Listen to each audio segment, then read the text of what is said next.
Assalamualaikum warahmatullahi wabarakatuh. Kami dari kelompok 3 yang terdiri dari saya sendiri Alvin Hariska Nugroho, Mas Saiful, Mbak Holifah, Mas Eswanto, dan Mas Nur Aziz.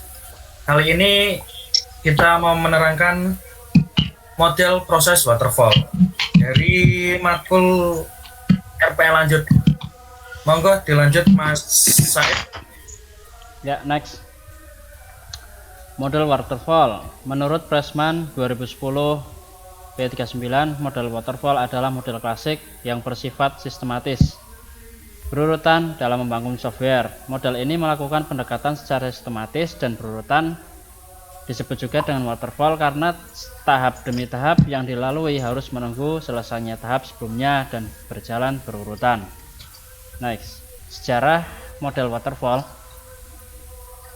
Model waterfall ini awalnya ditemukan oleh Winston W. Royce pada tahun 1970.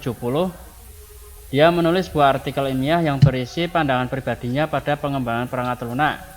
Pada paruh pertama dari artikelnya, ia membahas sebuah proses yang dia sebut megah. Dia bahkan menggambar sosok model dan lain yang menunjukkan mengapa hal itu tidak bekerja. Model ini adalah model waterfall dan dia menggunakannya sebagai contoh dari proses yang sama sekali tidak bekerja. Di paruh kedua artikelnya, ia menggambarkan proses berulang-ulang bahwa ia dianggap jauh lebih baik. Nama model ini sebenarnya adalah linear sequential model. Model ini sering disebut dengan classic life cycle atau model waterfall. Model ini sering dianggap kuno, tetapi merupakan model yang paling banyak dipakai di dalam software engineering. Next. Sifat-sifat model waterfall yang menjadi masalah.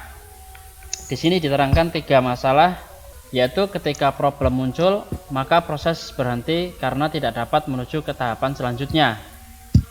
Yang kedua, karena pendekatannya secara sekuensial, maka setiap tahap harus menunggu hasil dari tahap sebelumnya. Dan yang ketiga yaitu partisi project ke stage yang berbeda, tidak fleksibel. Silakan dilanjut. Oke, selanjutnya mengenai badan waterfall, yaitu adanya communication yang terdiri dari project initiation, requirement gathering. Yang kedua adanya planning yang terdiri dari estimating, scheduling, tracking. Yang ketiga adanya modeling yang terdiri dari analisis, desain. Yang keempat adanya construction yang terdiri dari kode dan test. Yang terakhir adalah development yang terdiri dari delivery, support, dan feedback. Mengenai definisi communication, analisis terhadap kebutuhan software, dan tahap untuk mengadakan pengumpulan data dengan melakukan pertemuan dengan customer maupun mengumpulkan data-data tambahan baik yang ada di jurnal, artikel, maupun dari internet. Selanjutnya adanya planning, yaitu perencanaan. Dalam proses planning ini merupakan lanjutan dari proses communication, yaitu analisis requirement. Tahapan ini akan menghasilkan dokumen user requirement atau bisa dikatakan sebagai data yang berhubungan dengan keinginan user dalam pembuatan software, termasuk rencana yang akan dilakukan. Selain itu, penjadwalan dan proses pengerjaan tidak ditentukan pada tahap ini. Oke, selanjutnya modeling atau pemodelan. Kemudian mulai masuk pada tahap perencanaan, di mana perencanaan menerjemahkan kebutuhan sistem ke dalam representasi. Untuk menilai kualitas sebelum tahap selanjutnya dikerjakan atau sebelum dibuat coding. Tahap ini lebih difokuskan pada atribut program, seperti struktur data, arsitektur perangkat lunak, dan detail prosedur. Construction atau konstruksi atau pembangunan. Construction merupakan proses membuat kode, coding atau pengkodean merupakan penerjemah desain dalam bahasa yang bisa dikenali oleh komputer. Programmer akan menerjemahkan transaksi yang diminta oleh user.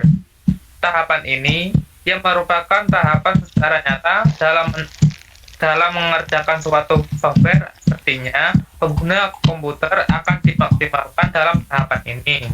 Deployment atau penyebaran. Tahapan ini bisa dikatakan final dalam pembuatan sebuah software atau sistem. Setelah melakukan analisis, desain dan pengodean, maka sistem yang sudah jadi akan digunakan oleh user. Kemudian, software yang telah dibuat harus dilakukan pemeliharaan secara berkala. Selanjutnya, selanjutnya kelebihan model waterfall. Kelebihan model waterfall ini terdiri dari 4 bagian. Yang pertama, semua kebutuhan sistem dapat didefinisikan secara utuh, eksplisit, dan benar-benar di awal proyek.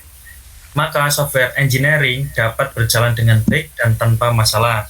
Setiap anggota dalam software engineering mengetahui secara pasti apa yang harus dikerjakan dan kapan harus diselesaikan. Yang ketiga, mudah dalam implementasi karena pada saat ini implementasi telah dilakukan uji coba terhadap setiap bagian dari program. Yang keempat, dokumentasi. Pengembangan sistem sangat terorganisir karena pada setiap tahap harus terselesaikan dengan lengkap sebelum melangkah ke tahap berikutnya. Untuk selanjutnya, kekurangan model waterfall. Di sini terdapat 4 bagian. Yang pertama, pengguna sulit menuangkan ide atau kebutuhan pada awal pembuatan sistem. Yang kedua, apabila terjadi perubahan, maka model ini tidak bisa digunakan. Yang ketiga, diperlukan manajemen yang baik karena proses pengembangan tidak dapat berulang sebelum menghasilkan suatu produk, yaitu aplikasi. Jadi, apabila dalam suatu proses seperti perancangan tidak selesai tepat waktu, maka akan mempengaruhi keseluruhan proses pengembangan perangkat lunak. Yang keempat, membutuhkan waktu yang relatif lama karena model ini bersifat sekuental. Jadi, metode waterfall terbilang cukup lama dikarenakan tahapan pengerjaan aplikasi yang dilakukan satu persatu membuat waktu yang dibutuhkan menjadi lebih lama. Dan melalui tahapan-tahapannya dari rekrutmen, terus ke desain, implementation, integration, dan testing, operation, dan maintenance. Perlu analisis dengan customer dan menentukan desain juga. Dan metode ini harus bekerja sama dengan tim. Sebagai contoh, tim developer tidak akan bisa melakukan proses coding jika tim desain belum menampilkan tampilan desain dari aplikasi. Monggo dilanjut Mas Esmanto. Yang kapan model waterfall digunakan? Yang pertama yaitu ketika semua persyaratan sudah dipahami dengan baik di awal pengembangan. Yang kedua, definisi produk stabil dan tidak ada perubahan saat pengembangan untuk alasan apapun seperti perubahan eksternal, perubahan tujuan, perubahan anggaran, atau perubahan teknologi. Yang ketiga yaitu menghasilkan produk baru atau versi baru dari produk yang sudah ada. Saat paling tepat untuk menggunakan waterfall model yaitu ketika proyek yang dikerjakan tak terlalu besar dan tidak dibutuhkan perubahan terus-menerus. Mengapa begitu?